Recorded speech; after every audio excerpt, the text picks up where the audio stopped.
आज की यह वीडियो इरेक्टाइल डिस्फंक्शन को लेकर है। इरेक्टाइल डिस्फंक्शन या ईडी, जिसे आम बोलचाल की भाषा में नपुंसकता भी कहते हैं, पुरुषों के लिए इस्तेमाल होने वाला एक टर्म है।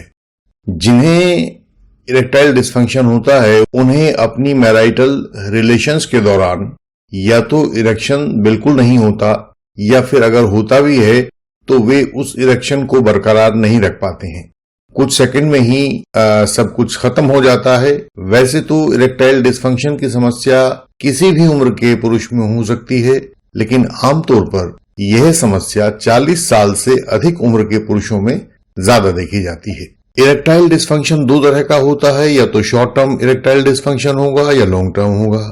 जो शॉर्ट टर्म इरेक्टाइल डिस्फंक्शन होता है वह एक सामान्य समस्या है जिसके पीछे आपके लाइफस्टाइल से जुड़ी कई वजहें शामिल हो सकती हैं। ऐसा हो सकता है कि उन दिनों आपके ऊपर काम का बोझ बहुत ज्यादा हो, स्ट्रेस बढ़ गया हो, थकान हो गई हो, बेचैनी हो रही हो, या किसी बात की कोई बहुत ज्यादा चिंता आपको खाई जा रही हो, बहुत ज्यादा शराब आप लेने लगे हो, परफॉर्मेंस का प्रेशर हो, या ऐसी ही जो प्रेशर जनरेट करने वाली समस्याएं हैं वो इरेक्टाइल डिस्फंक्शन को शॉर्ट टर्म के लिए आपके जीवन में ला सकती हैं। इस तरह के मामलों में नपुंसकता कुछ समय के लिए होती है और जैसे ही आप अपनी उस लाइफस्टाइल में सुधार करते हैं तो यह समस्या ठीक हो जाती है। शॉर्ट टर्म नपुंसकता के लिए डॉक्टर से इलाज की जरूरत भी कई बार नहीं होती है, ये अपने आप होती है और अपने आप ठीक हो जाती है। दूसरी लॉन्ग टर्म इरेक्टाइल डिस्फंक्शन होता है जो लगातार रहने वाला इरेक्टाइल डिस्फंक्शन है। हालांकि अगर इरेक्शन ना होने की समस्या थोड़े समय में अपने आप ठीक ना हो और लंबे समय तक बनी रहे तो हो सकता है कि इसके पीछे कोई शारीरिक समस्या हो। कई बार आप हाई बीपी डेवलप कर लेते हैं, डायबिटीज डेवलप कर लेते हैं, या कोलेस्ट्रॉल बहुत बढ़ जाता है। इन सब वजहों से प्राइवेट पार्ट में ब्लड का फ्लो प्रभावित होता है, क्योंकि इरेक्शन का अर्थ है कि उस प्राइवेट पार्ट में आपका ब्लड फ्लो बढ़ जाना।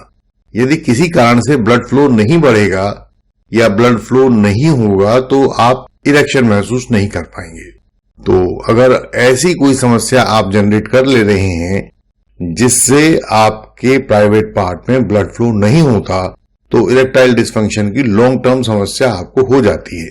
इसके अलावा शरीर में कई बार टेस्टोस्टेरोन हार्मोन का लेवल भी बहुत ज्यादा कम हो जाता है। स्ट्रेस हार्मोन होता है जिसको कार्टिसोल कहते हैं, उसका लेवल बढ़ जाता है। ऐसा हो जाए तब भी हमारे सामने नपुंसकता की लंबे समय तक चलने वाली समस्या बन जाती है, लॉन्ग टाइम इरेक्टाइल डिस्फंक्शन हो जाता है। अब हम देखते हैं कि आधुनिक चिकित्सा विज्ञान इसका कैसे ट्रीटमेंट करता है। अगर आपकी समस्या स्ट्रेस लाइफस्टाइल या इमोशनल बिहेवियर से जुड़ी हुई है तो इसके इलाज के लिए आपको सेक्स एक्सपर्ट से मिलकर सेक्स थेरेपी या बिहेवियरल थेरेपी लेने की जरूरत पड़ सकती है।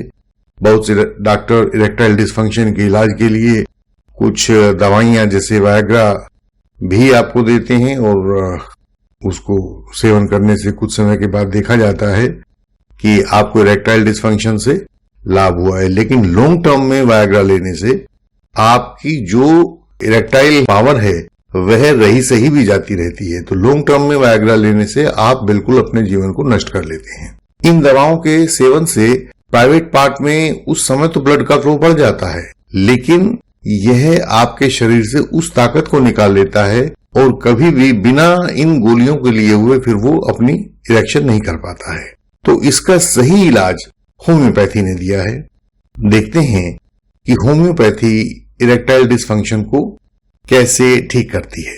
होम्योपैथी इरेक्टाइल डिस्फंक्शन की समस्या का पूरा समाधान देती है। यदि किसी ने ईडी इरेक्टाइल डिस्फंक्शन की समस्या को जड़ से खत्म किया है तो वह होम्योपैथी ही है। इसका कोई साइड इफेक्ट भी नहीं होता और इसका कारण है कि होम्योपैथी इसको कैसे ठीक करती है।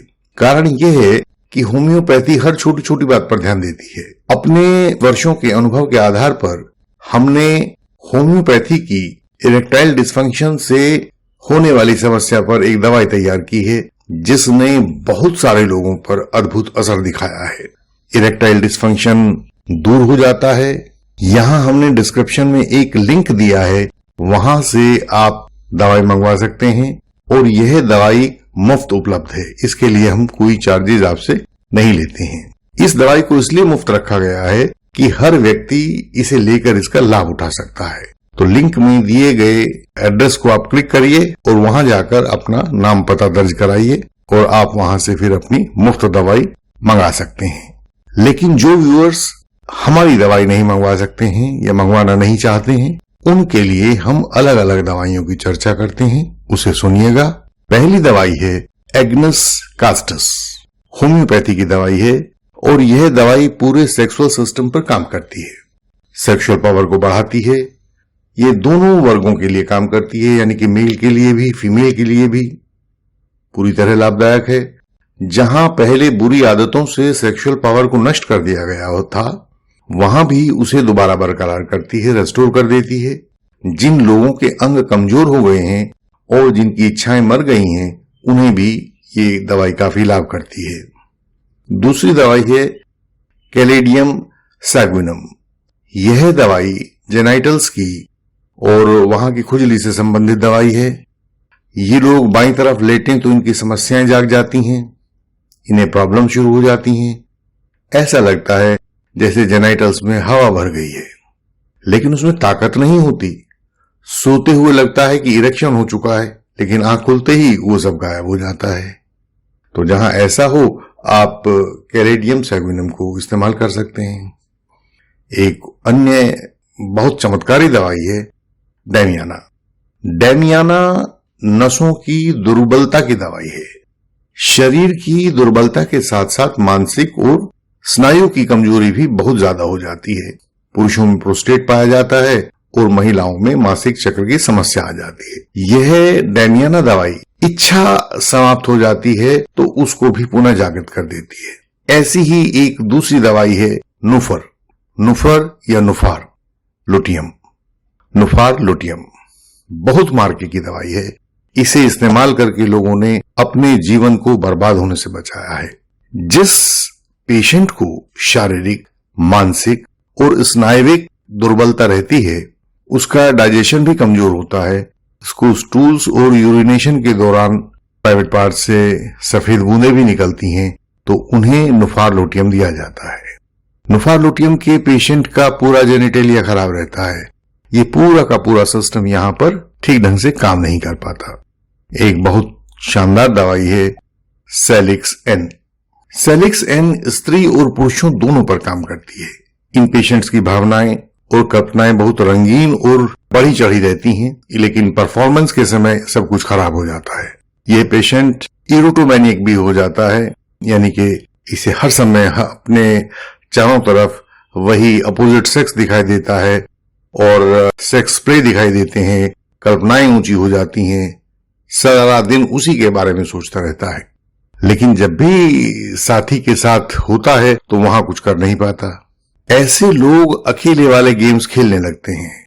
और इस बात का अर्थ समझिए आप कि मैं अकेले वाले गेम्स क्या कह रहा हूं। जब किसी व्यक्ति की सेक्स आवश्यकताएं पूरी नहीं होती तो वो ऐसा कुछ करने लगता है जिससे अकेले में अपने सेक्स को सेटिस्फाई कर सके।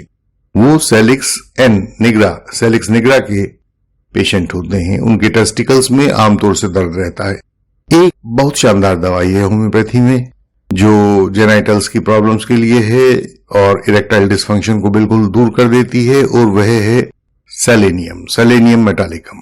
इनमें प्रोस्टेटाइटिस भी पाया जाता है, सेक्सुअल एटोनी भी हो जाती है।